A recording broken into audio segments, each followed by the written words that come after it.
छात्रों, आज हम बच्चे का सपना शेखर जोशी की यह कथा देखने वाले हैं। तो पहले हम शेखर जोशी का परिचय संक्षिप्त में देख लेते हैं।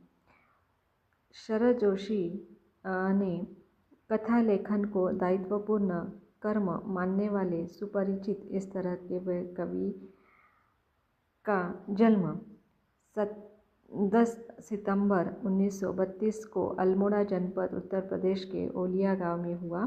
इंटरमीडिएट की पढ़ाई के दौरान ही सुरक्षा विभाग में EME अप्रेंटिसशिप के लिए उनका चयन हो गया था और सन 1955 से लेकर 1986 ईस्वी तक इलाहाबाद में एक सैनिक औद्योगिक प्रतिष्ठान में वह कार्यरत रहे और फिर स्वैच्छिक पद त्याग करके उन्होंने स्वतंत्र लेखन शुरू किया। इस तरह से उन्हें काफ़ी सारे पुरस्कार भी प्राप्त हुए थे और उनका लेखन जो है वह निरंतर अभी भी चल रहा है। तो उनकी कहानी या कथा आज हम पढ़ेंगे, बच्चे का सपना। देखिए, मैं उसके मासूम चेहरे पर सुखद आश्चर्य की चमक देखना चाहता था। बहुत दिनों में संजोई हुई एक इच्छा की पूर्ति, एक लगभग असामान्य सी वस्तु की प्राप्ति का संतोष। हाँ, मेरी जैसी स्थिति में उसके लिए यह एक मामूली चीज़ भी लगभग असामान्य थी। तो जिस तरह से छोटे बच्चे छोटे छोटे सपने पालते हैं और उसको पूरे करने के लिए वे जी जान लगा देते हैं, तो अतिशयोक्ति नहीं होगी अगर ऐसा कहा जाए तो यहाँ पर लेखक शायद इस कोई बच्चा है उसका जिक्र आएगा ही क्योंकि मैं कहानी का संघर्ष खत्म नहीं करना चाहती।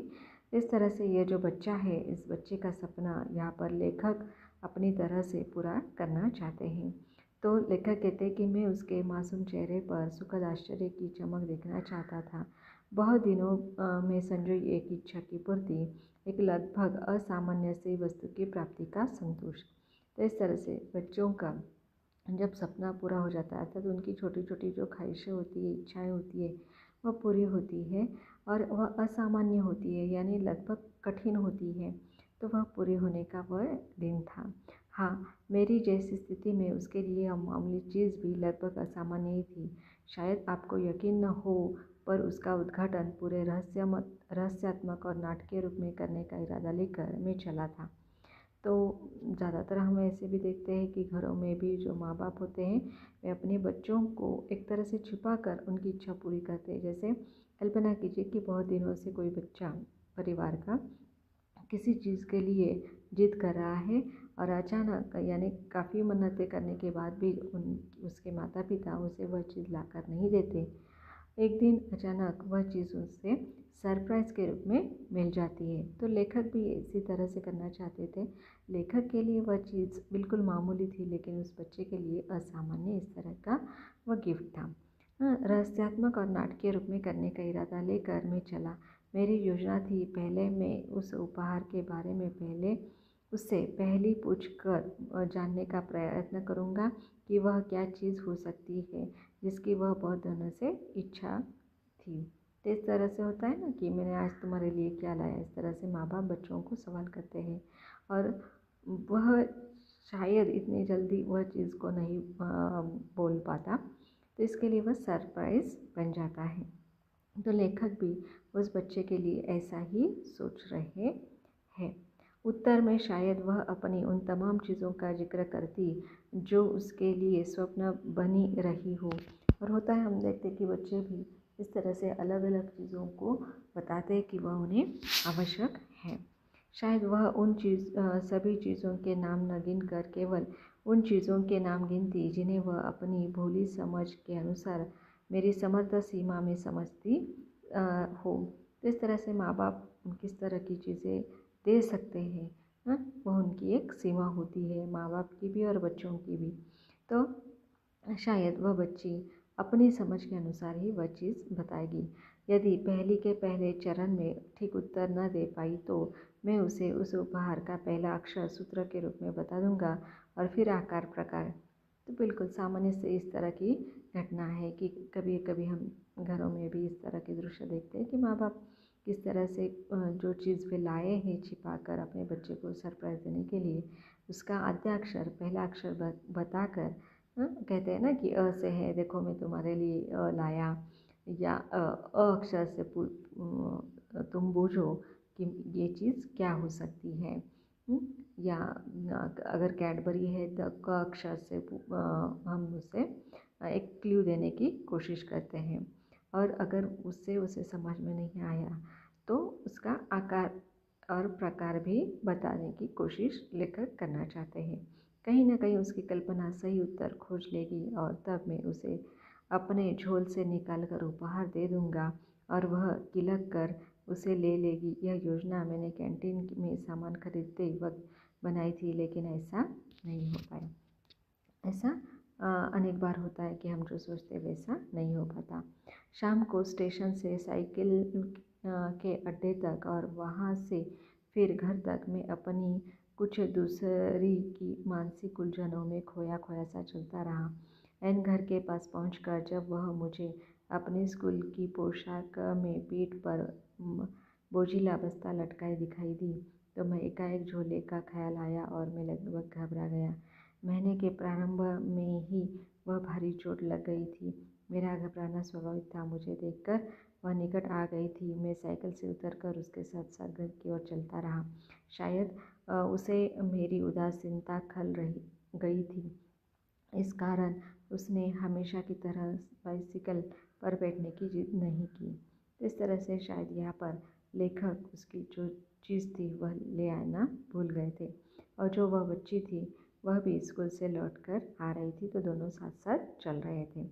महीने के शुरू में कैंटीन में भीड़ अधिक रहती है, लेकिन खुले बाजार की अपेक्षा 4 पैसे की बचत की लिहाज से मैंने देर तक लाइन में प्रतीक्षा करने के बाद प्रायः सभी आवश्यक चीज़ें ले ली थी। पुराने पैन में काट कर बनाया गया झोला वनस्पति घी के डब्बे का भार शायद झेल न सके, यह सोचकर मैंने उसे अलग रख दिया था, और तमाम चीज़ें जैसे नहाने के और कपड़े के साबुन, दंतमंजन, पेस्ट, बच्चों के बनियाने, देखिए अगले पेज पर, तो इस तरह से जो किराने के सामान है वह सभी यहाँ पर लेखक ला रहे हैं।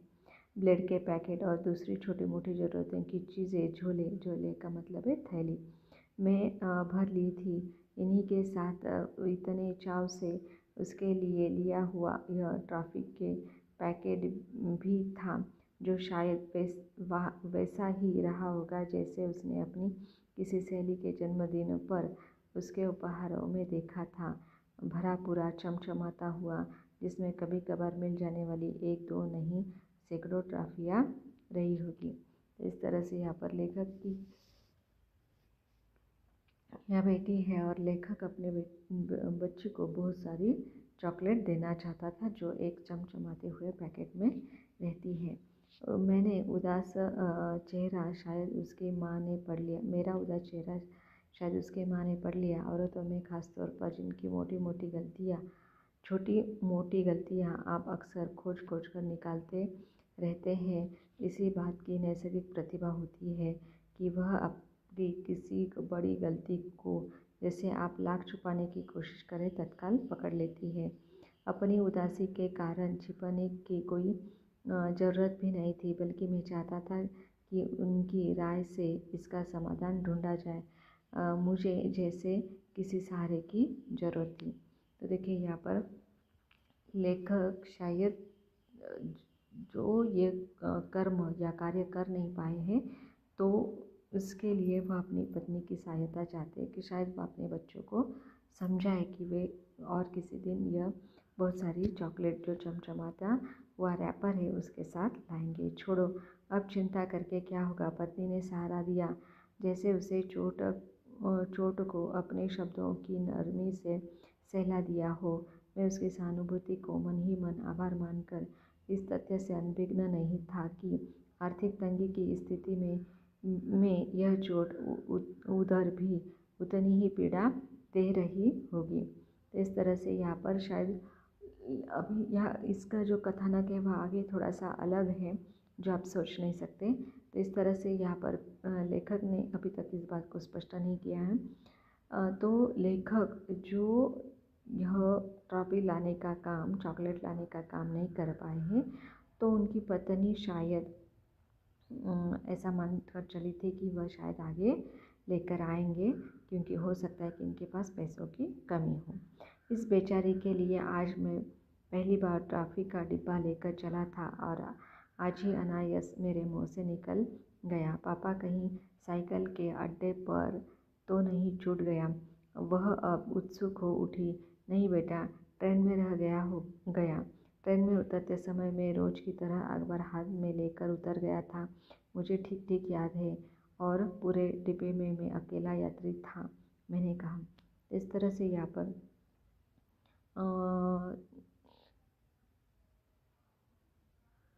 लेखक अपनी बच्ची को बताते हैं कि वे तो ट्रॉफ़ी का डिब्बा लाए थे, लेकिन यहाँ पर फिर कहाँ है।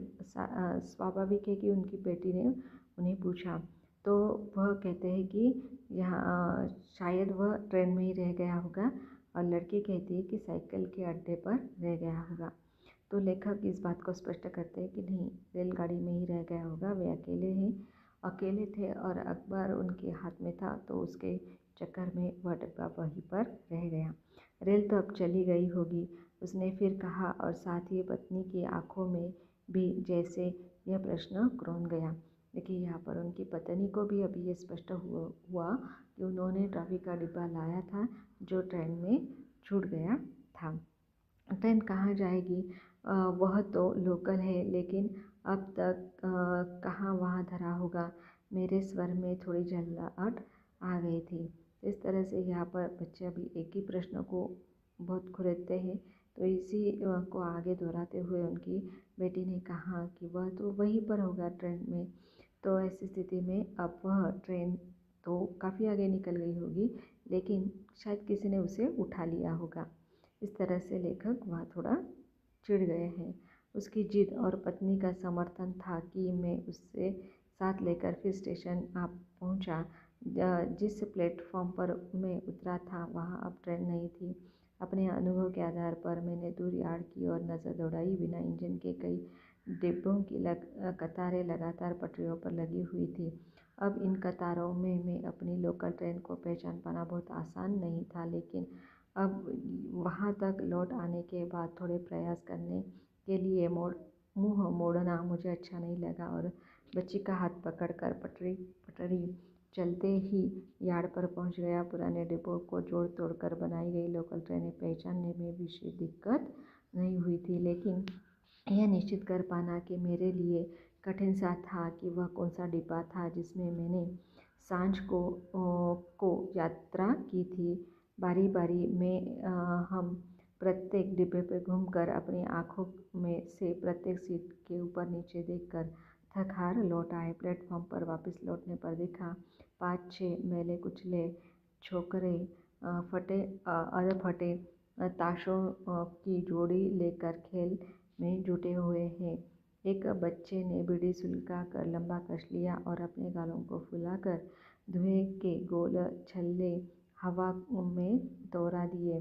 बच्ची ने खुश होकर मेरी ओर देखा, जैसे उस छोटे लड़के का कौतुक देखकर वह उसकी सराहना कर रही हो।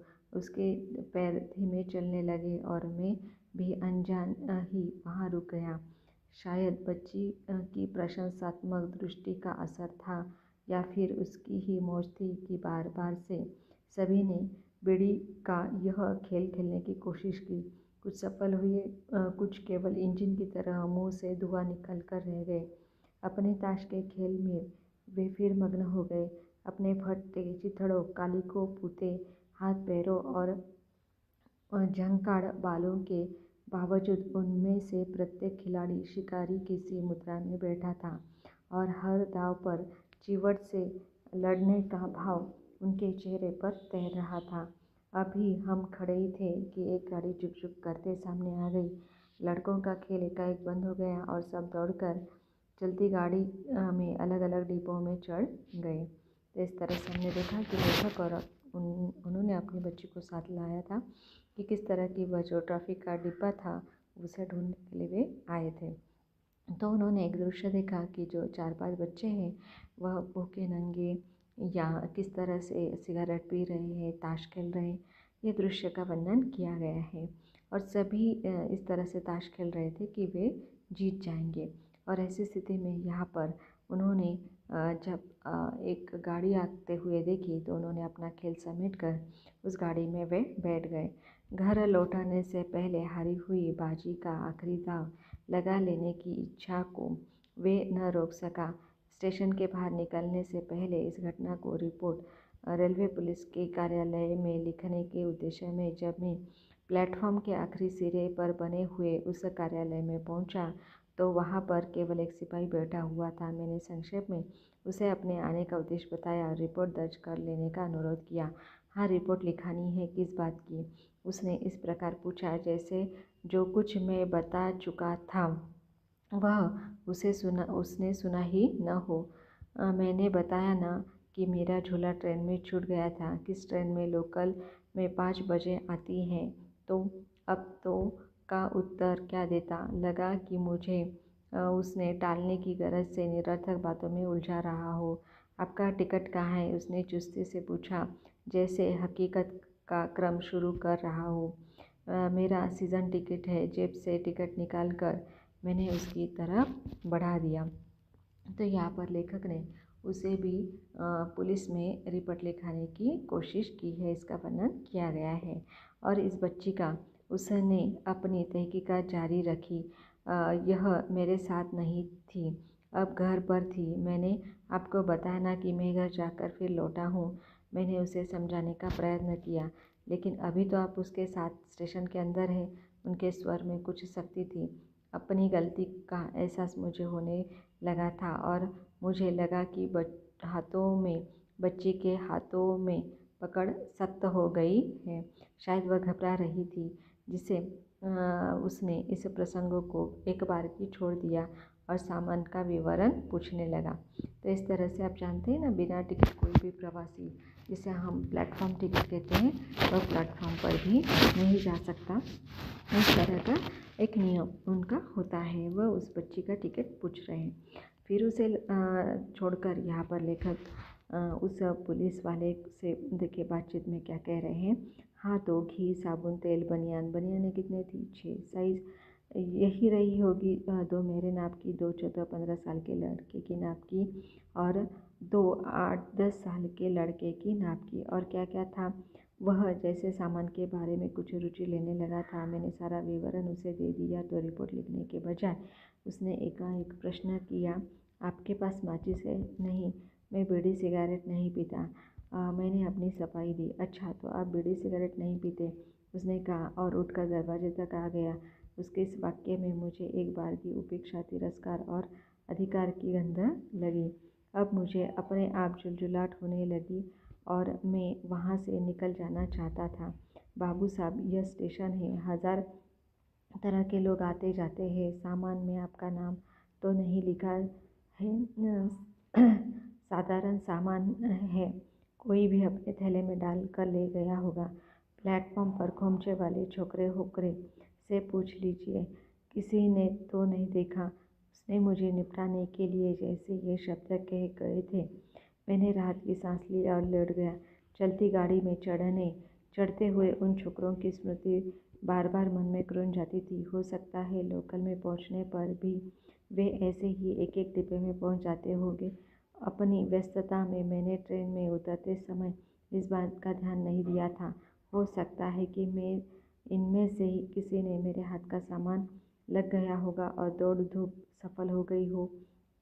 खाली हाथ पर घर पहुंचने तक इस घटना की सूचना घर के अन्य सदस्यों तक पहुंच गई थी और वे सभी सामने लौटने की प्रतीक्षा कर रहे थे। इस छोटी मोटी आर्थिक क्षति के अतिरिक्त अपनी लापरवाही का दृष्टांत बनाने की ग्लानि, दिन भर की दौड़ धूप और रिपोर्ट लिखवाने की कोशिश झेली गई जलालत का कुछ ऐसा असर था कि मैं बहुत प्रयत्न करने पर भी अपनी उदासी से मुक्ति न पा सका। मेरी गलती को तत्वहीन और नगण्य सिद्ध करने और मुझे उत्साहित करने के लिए जैसे घर के हर प्राणी में होड़ सी लग गई थी। चलो, जैसे घी का डब्बा मिला होगा, 2-4 दिन जमकर पूड़ी पराठे खाएंगे, और हमें दुआएं लगेंगी, बड़के ने कहा। तो इस तरह से यह स्पष्ट था कि उनका जो सामान था वो चोरी हो चुका था और जिसमें उन्होंने टॉफ़ियाँ अर्थात चॉकलेट भी लाई थी। और भोजन के बाद टॉफ़ी का स्वीट डिश जमेगी। छोटू ने पता लगाया तो बच्ची समेत सब हंस दिए और उदासी का कुआसा थोड़ा सा छट गया। यानी परिवार वालों ने भी उनकी बातों को समझ लिया और यहाँ पर उन्होंने एक छोटी गलती मानकर, हो सकता है कि उस सामान से किसी का भला होगा, यह बात सोचकर यहाँ पर सभी भूल गए और उसका मजाक बना रहे थे। छोटू ने भी तो कभी कभी बना, भैया यहाँ एक इतना छोटा सा लड़का था, तुम्हें से छोटा बीड़ी से इस तरह के धुएं के छल्ले बना रहा था कि क्या बताओ। बच्ची चीखने लगी। छोटू भी तो कभी कभी बना देता है। बड़के के मौके को रंग देकर एक ढकी छवि सच्चाई का उजागर कर दिया तो छोटू पसीना पसीना हो गया। एक धुएं के छल्ले वालों के तकदीरों में लिखा था तुम्हारा डिब्बा। मैंने अपने मन का संशय उजागर कर दिया। तो देखिए, छोटे बच्चों में ये जो बड़े लोग बीड़ी सिगरेट पीते हैं तो उसी का अनुकरण ये छोटे बच्चे करते हैं। तो हो सकता है कि लेखक के बच्चों ने भी ऐसा प्रयोग किया था, ये स्पष्ट होता है। लेकिन वह बात वहीं समाप्त हो जाती। लेखक जो है वो इस बात को स्पष्ट करना चाहते हैं कि उन्होंने ही उन बच्चों को इस तरह के ये चॉकलेट दिए हैं। सच पापा? बच्चे ने चौंक कर पूछा। और नहीं तो क्या, देखा नहीं कैसे चलती गाड़ी में लपक कर चढ़ रहे थे। मैंने अपने कथन को आधा देने के लिए तर्क प्रस्तुत किया। अगर ऐसा था तो तुम उन छोकरों से एक बार पूछ तो लेते। पत्नी के स्वर में पहली बार हल्का सा रुखापन था।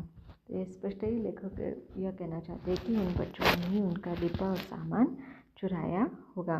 पूछकर क्या होता, कहीं इधर उधर कर दिया होगा। और क्या सबूत है? मैंने पूरा प्रयत्न किया कि अपने स्वर में किसी प्रकार का रुखापन न आने दूँ। रात में सोते समय मैंने अनुभव किया कि बच्ची की सारी कल्पना उन छोकरों पर ही केंद्रित होकर रह गई थी। यह देखकर अच्छा लगा कि वह इस खेल में सुख ले रही थी। शायद बड़के की बात उसके मन में बैठ गई थी। उसके माँ बाप लोग कुछ नहीं कहेंगे पापा। वह अपनी घरेलू नैतिकता के बारे में अपनी गुत्थी सुलझा रही थी। इन्हें चोरी करना पाप होता है, जिस तरह से बच्चों को बताया जाता है। और ये छोटे बच्चे तो दिन दहाड़े चोरी करते हैं। वे मवाली छोकरे थे बेटा। उनका न कोई घर बार होता है, न बाप बाप का ठिकाना। आज यहाँ तो कल वहाँ। मैंने उसे समझाने की कोशिश की। यह शायद उसके लिए नया रहस्य था। बहुत देर तक वह गुमसुम सी पड़ी रही, जैसे यह यथार्थ को समझने की कोशिश कर रही हो। इस तरह से हम जिस तरह से परिवार के सदस्य, उनके संस्कार, उनका प्यार, उनका स्नेह, तो ये गरीबों के लिए या जो भिखारी होते हैं या अनाथ होते हैं उनके लिए ये एक स्वप्न सा होता है और उनकी कल्पना बच्चों के लिए काफ़ी दुखदायी होती है। यह शायद उसके लिए नया रहस्य था। बहुत दिन समय तक वह गुमसुम रही और यह यथार्थ सोचने की वह ऐसा भी होता है, यह सोचती हुए रह गई। कुछ देर बाद भी वह फिर वातावरण में लौट आई। उसने कहा, कल ये लोग खूब साबुन मलकर नहाएंगे। कैसे काले हाथ पैर थे न। हाँ, शायद कोयला बिनते ढोरे हो। मैंने कहा। तो इस तरह से यहाँ पर लेखक के सामान में साबुन भी था नहाने का और कपड़े धोने का। तो लेखक की जो बच्ची है वह इस तरह की कल्पना करती है कि शायद उनके पास साबुन नहीं हो रहा होगा नहाने के लिए ही और ना ही कपड़े धोने के लिए। तो ये दोनों चीज़ें उन्हें मिल गई है। तो कल ये लड़के जो है वह काफ़ी साफ सुथरे दिखाई देंगे। आपके झोले में तेल भी था ना। खूब चमचमा कर बाल बनाएंगे। वह अपनी कल्पना में उन्हें नहला धुलाने में सवार रही थी। उसने गोल गोल छल्ले बनाए थे। वह तो बिल्कुल छोटू भैया जैसा लग रहा था। उसकी बनन वैसी बिल्कुल ठीक आएगी। फिर जैसे एक अद्भुत संयोग उसे याद आ गया और वह बिछौने में कुहनी टिकाकर किलक उठी। पापा, वे 6 लड़के थे और बनियानें भी पूरी 6 हैं। अब के नाप की थी। अब सभी बच्चों की कल्पना में वह नहा धोकर सज संवर कर तैयार हो गए थे और शायद मुंह में बीड़ी की तरह ट्रॉफियाँ रखकर चुबलाने लगे थे। देखिए ये छोटे बच्चे किस तरह से कल्पना करते हैं। मैंने उसे दूसरी बातों में बहलाकर सुलाने की कोशिश की और थोड़ी देर बाद शायद वह सो भी गई या मुझे नींद आ गई। सुबह जब मैं काम के लिए तैयार हो गया तो बच्ची सोई हुई थी। अभी शाम को लौटते ही उसने प्रश्न किया। मैं असमंजस में पड़ गया। पापा वे लड़के मिले? वास्तव में मैंने प्लेटफॉर्म में उतरकर उन लड़कों को देखने की कोशिश की थी, लेकिन एक साथ दो दो गाड़ियां आने के कारण प्लेटफॉर्म में भीड़ में उन्हें खोज लेना संभव नहीं हुआ था और व्यर्थ चेष्टा समझकर मैं घर की ओर चल दिया था।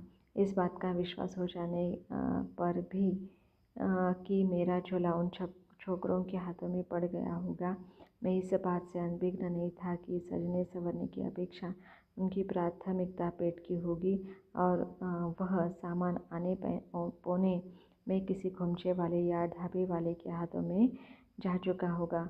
परंतु बच्ची को ये सब बतला कर मैं उसे निराश नहीं करना चाहता था। बच्चों के सामान में भरकर झूठ बोलने का प्रयत्न करता हूँ, लेकिन इस बार मैं झूठ बोल गया और एकदम सफ़ेद। हाँ बेटी, सब के सब दिखाई दिए थे, मैंने कहा। वह उत्सुकता से मेरी ओर देखने लगी। उसके पहले कि वह कुछ और पूछती, मैं ही उसकी समस्या का समाधान कर दिया। आज सब नहा धोकर साफ सुथरे बने हुए थे, एकदम हीरो। मैंने हंसकर कहा। मेरा उत्तर सुनकर उसके चेहरे पर सुखद आश्चर्य की चमक आ गई। वह प्रसन्न थी, परंतु संतुष्ट, परंतु सभी बच्चों की तरह अपने सपनों की वास्तविकता से अपरिचित और अनजान। इस तरह से यहाँ पर बच्चे जो सपने देखते हैं वह एक तरह से ऐसे नहीं होते कि जो समाज में वास्तविकता है, यथार्थता है, उसमें वे पूरे हो सके। इसलिए यथार्थता अलग होती है और वास्तविकता अलग होती है। तो लेखक ने इस बात को अपने इस मार्मिक इस तरह के कथानक के माध्यम से बताने की कोशिश की है। धन्यवाद।